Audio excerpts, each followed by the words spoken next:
Those of you who got an invite, welcome to Nerd Prom. No matter where in the world you are, we're all Nerds International. With the hyphen. Alright, YouTube, it's Mr. Mean coming from you from very sunny, swamp-ass Beaumont, Texas. Alright, so third time's a charm. This is the third time I'm trying to record this video. My computer went stupid on me. I had to reboot it, so who knows. Anyway, I did a Star Trek video yesterday and I posted it, and a couple people reached out, through various means, YouTube and G+, and wanted to know they asked a lot of really good questions. So I thought, so why don't I do a follow-up video and address these questions? So that's what this is. So this video may go a little long because I tend to ramble. That's just how I am. So today's video du jour is the Modiphius 2D20 system. There was a lot of questions about it. Bad Karma had posted, and I apologize, Bad Karma, I can't remember exactly what you said, but you were curious about the 2D20 system and Star Trek. And Bradley Clark wanted to know the differences between Last Unicorn Game, or LUG, and the Modiphius version of Star Trek. And then Bill Lear, who's a big shout out to Brother Nerd, wanted to know just an explanation video of the 2D20 system, because evidently he tried, I guess, Conan, if I read the comment right, and it just didn't jive with him, and he seems to think that we like the same genre and types of games, which it sounds like we do. And he was just curious why I was such a big fan of 2D20, so maybe he missed something. So hopefully this video will clear it up and make it a little easier. I know some people have a hard time, I don't want to say grasping the rules, but they just don't click. And I'm like that too. I can read rules all day long, but until I sit down and play the game, I don't get it. But once I start playing the game, and it's like, oh, that makes sense, and things click, and we go on from there. So I wanted to address Bradley Clark's question first about Last Unicorn Game versus Modiphius. And the first and foremost, the biggest thing is, well, you can go out and you can buy Modiphius's game. Last Unicorn Games has been out of production for, close to 20 years, if not 20 years. And the only way you're going to find that stuff is on a game shelf, either at eBay or Amazon, from a tertiary bookseller, something like that, because you can't. Last Unicorn Games doesn't exist. Decipher Games doesn't exist. They used a D6 system. Modiphius uses a D20 system. They're more similar than you would think, not necessarily in the rules mechanic-wise, although they did have some similarities. But the cool thing about both of them is, because it was such a licensed property at one time when LUG was doing it, LUG/Decipher, Paramount owned it, and now CBS owns it. And so Modiphius is working with CBS, just like LUG and Decipher worked with Paramount in the day. So you have, very accurate canon and information. Everything is going to be, from the TV series, from the movies. It's going to be accurate to the best of human possibility, because we all know anytime we add humans to the equation, it gets all fucked up. But Modiphius is doing a bang-up job. So Bradley, I hope that kind of answers it.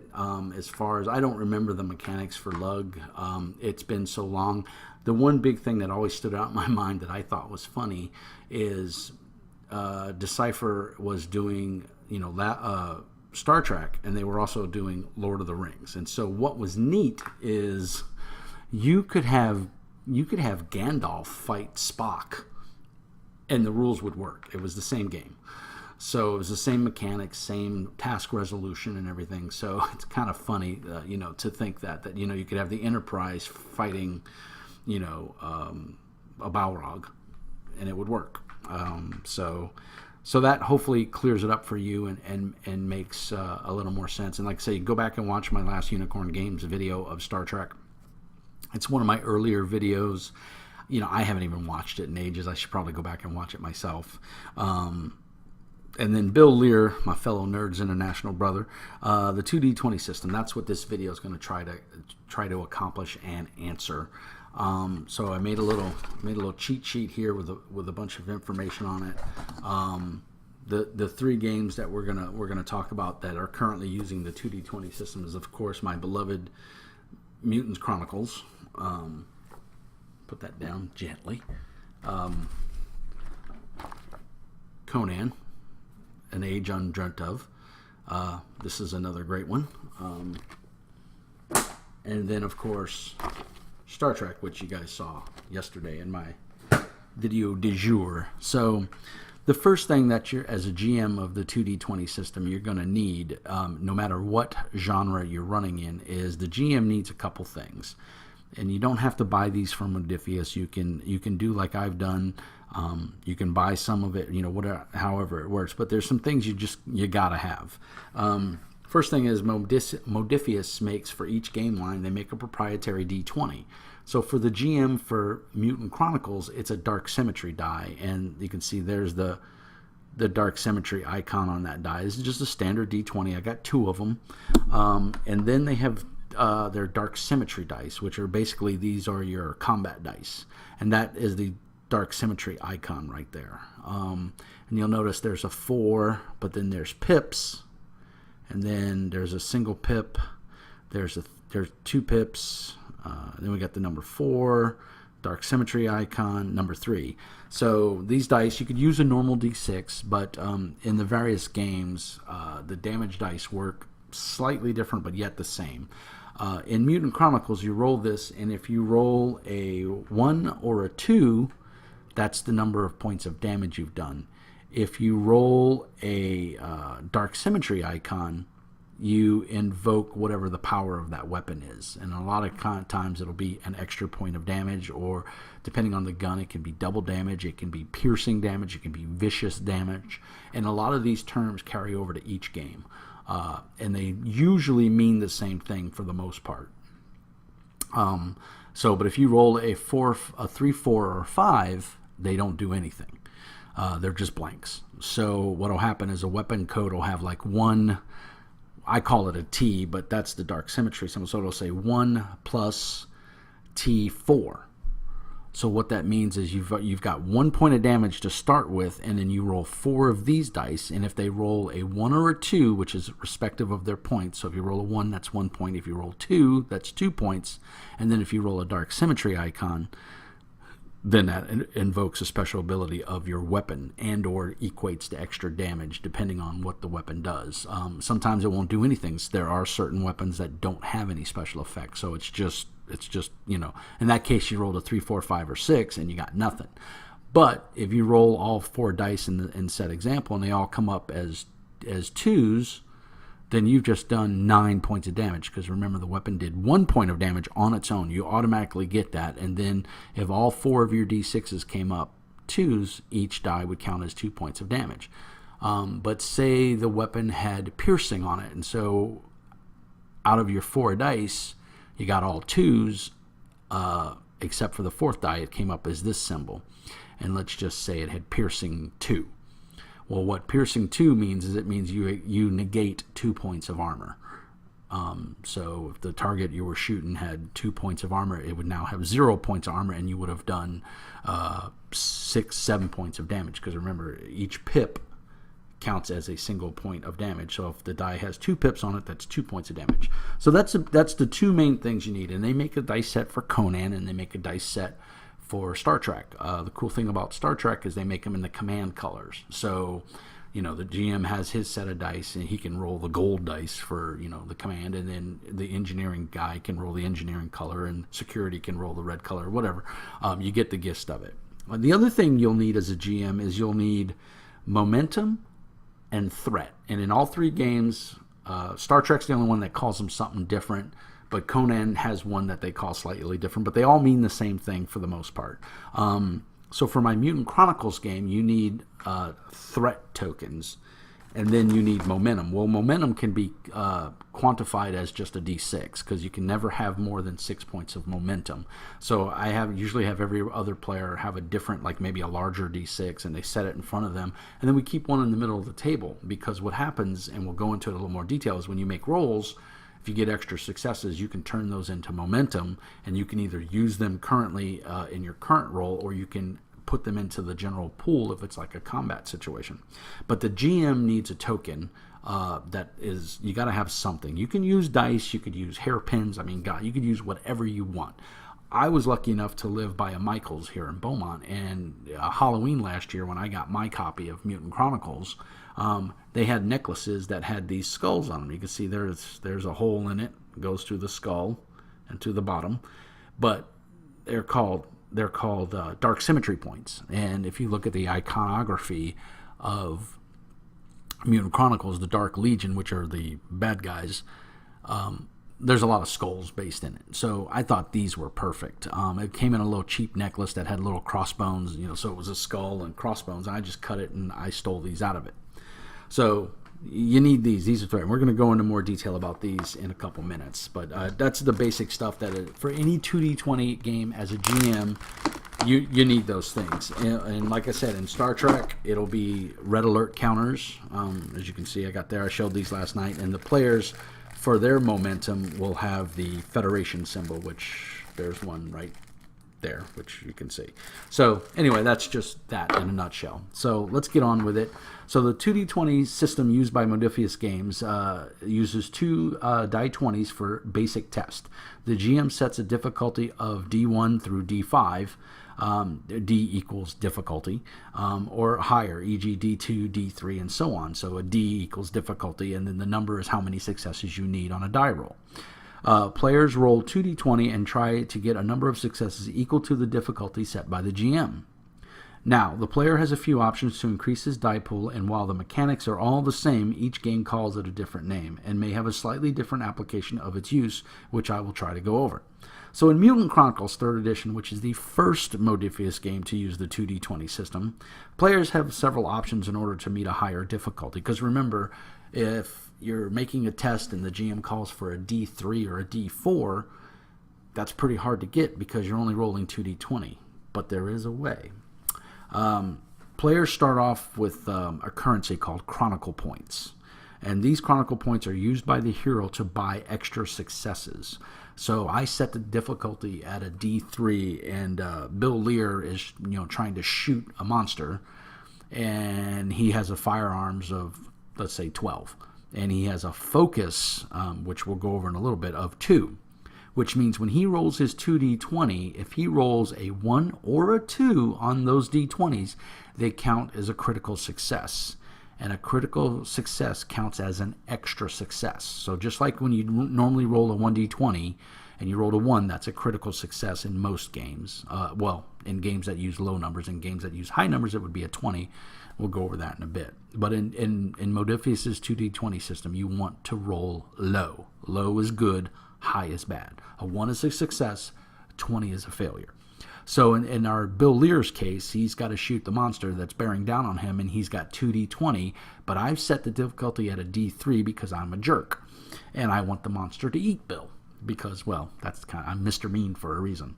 So Bill says, man, I may not make that, but I've got some Chronicle points, and I can stymie the GM. So he says, GM, I'm going to spend a Chronicle point. And I say, okay, mark it off on your character sheet. There's a little spot there in the upper left-hand corner for your Chronicle points. And with that Chronicle point, what he does is he takes an extra D20, a third one. He doesn't get to roll it, but he takes it and turns it to a 1, and he sets it down on the table in front of him. So he's already got 1 success. But in Bill's case, because he has a firearms of 12 with a focus of 2, that 1 actually counts as 2 successes because he has a focus in it. So he's got 2 successes already. He just needs 1 more, and he's rolling 2d20. So if he rolls a 12 or less on either one of those 2d20, that counts as a success. And of course, if he rolls a 1 or a 2 on either one of those 2 dice, that would count as 2 successes. Now let's just say he rolls the 2d20 and he gets a 1 on one, and he gets a 2 on the other die. Well, that's 4 successes, because remember, he has a focus of 2. The various game lines will denote how high a focus can go. In Mutant Chronicles, I believe you can't have a focus higher than 3 or 4. I don't remember. I don't want to look through the book, but it's pretty much 3 or 4. In Conan, I think you can have a focus as high as 5. Star Trek doesn't necessarily use the whole focus thing, and we'll get into that in a minute. So that's great. So let's just say he rolled the 1 and a 2, and he bought the 1 success. So he's got 6 successes, but he only needed 3. So what happens with the other 3 successes? Every game nowadays gives you something. You either do a task faster, you do it more spectacularly, you cause more damage, whatever. In the 2d20 system, when you generate more successes than what is called for, in this case we called for 3, he's generated 6, that gets turned into momentum. And in Mutant Chronicles, the player can build up as much as 6 points of momentum total in his personal pool. And if it's a skill task resolution outside of combat, that's his personal points that he can use. Now, what's nice about it is he can give those points to the other players. But as the scene digresses, as the scene continues, every time I denote that, okay, it's a new turn, he loses a point of momentum. So, and usually you're only in turns in either dramatic scenes or combat. So if you're just in normal role-playing and you've generated all these successes, you pretty much have to use them right then and there, because once we leave that scene, all that momentum goes away. You lose it. So it's kind of a use or lose. If you're in combat, though, those extra 3 successes that he generated could go into a generic pool that all the player characters could use, and they could draw from that. Now, they need to agree on it. They need to say, hey, I'm going to spend 2 momentum because it'll let me roll more damage dice, and we really want to drop this bad guy. And the players 9 out of 10 times are going to say yes. But the player that generated the momentum does not have to put it in the pool for everybody to use. He can use it all on his roll, especially if it's a combat scene. And so that's one way the player can do. He can also spend momentum to buy extra dice. Now, here's the caveat with all of the game lines for the 2d20 system. You can never buy more than 5 dice. So, in various means. So, you could spend a Chronicle point for an automatic success, and then you could spend 2 momentums to get extra d20s. But again, you're already rolling 2, so that equals your 5. So you're actually rolling 4. You're keeping 1 die as an automatic success because you spent a Chronicle point. So I hope you're with me up to this point. Then there's the GM's ability. The GM has an ability, and every game calls it something different. In Mutant Chronicles, it's called Dark Symmetry, and that's the little skulls I showed you. For every game, all 3 game lines, you start off with 2 points of GM momentum or threat or doom if you're playing Conan, and we'll touch back on those in a minute. But every game starts with 2 points per player. So if I've got a gaming group of 4 players, I start with 8 points of momentum. And the players don't start with any. They have Chronicle points. That's their leverage. My leverage is the Dark Symmetry points, and I use those to activate special abilities on my bad guys and my monsters in the Dark Symmetry, aka magic, psionics, whatever you want to call it, and special abilities like the special guns for the Dark Legionnaires. I can spend X amount of momentum to activate their abilities so that I can roll more dice, and the players can do the same thing. It's just a little different because I get a lot more points. And then, of course, one of the and this is getting more into the mechanics of the game, but each one of these games also offers an ability for the players to take. And now, of course, that I'm thinking about it, it's the one thing I didn't write down. The players can take complications, and what I mean by that is if you roll a 20, you can come up as a player. So Bill goes to shoot that monster, and he rolls his 2d20, and he rolls a d20. He's invoked a complication, and it's up to him to come up with a good idea. My gun runs out of ammo. The big monster is bearing down on me, and I click, my gun jams. Well, he has to spend a reload, and that's more mechanics than we're going into in this video. But if he can't think of anything and he doesn't want to burn a reload, he can just say take 2 doom. or 2 dark symmetry, and the GM gets 2 dark symmetry points. If he rolls 2d20, then it's a critical failure. Then he has to come up with something. If he doesn't, I get to come up with something, and I can take the 2 dark symmetry points if I so desire, or 4 if I want to be a real jerk. A lot of times it's a give and flow ebb, and it's like using force points in Star Wars. The GM gets to use the dark side. Players get to use... All right, sorry about that. I had to go get my dinner out the oven. So where were we? Oh, dark symmetry.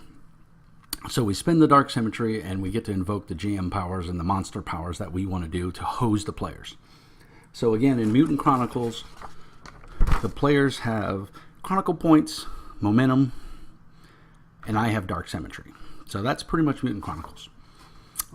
Conan. It's the second game in the line to use the 2d20 system. So in Conan, like Mutant Chronicles, the players have fortune points, and those are the same thing as Chronicle points. They do the exact same thing. They also have momentum, same thing. When they generate more successes than what's required, they get to build momentum, and they can use that momentum to modify their damage dice or help their friends or buy an extra dice. The GM's currency is called Doom. Same thing. You roll a 20, you can give the GM Doom. I get 2 points of Doom per player. Use a token of some kind. And then the other thing that the players get is they get an ability called expending resources. The one that comes to mind right off the bat is the Archer. The Archer has an ability where a talent, and we won't get too deep into the mechanics of the game system, but they have a talent that the players can take as an archer where they can shoot a volley. And a volley uses up a reload. Mutant Chronicles has reloads as well. If you roll the 20 or something bad happens, or the GM uses a power that one of the dark symmetry or one of the bad guys, I can require you to spend a reload. And if you don't have that reload, then your weapon's out of ammunition. So in order for the archer to use volley, they have to have a reload, and it'll be marked on the character sheet. It'll say reloads, and this is a little tick box. You put 1, 2, or 3 in there, whatever, and you can expend that. Or if the thief is trying to pick a lock and it's a complex lock, I may require him to have a lock pick, and he might have to burn it. He might have to break his lock pick in order to get that door open if something good or bad was to happen. It's just more of an affectation to the role playing, but it's a resource that you can expend to say, hey, I picked that lock, or hey, I shoot 20 orcs, or whatever with arrows.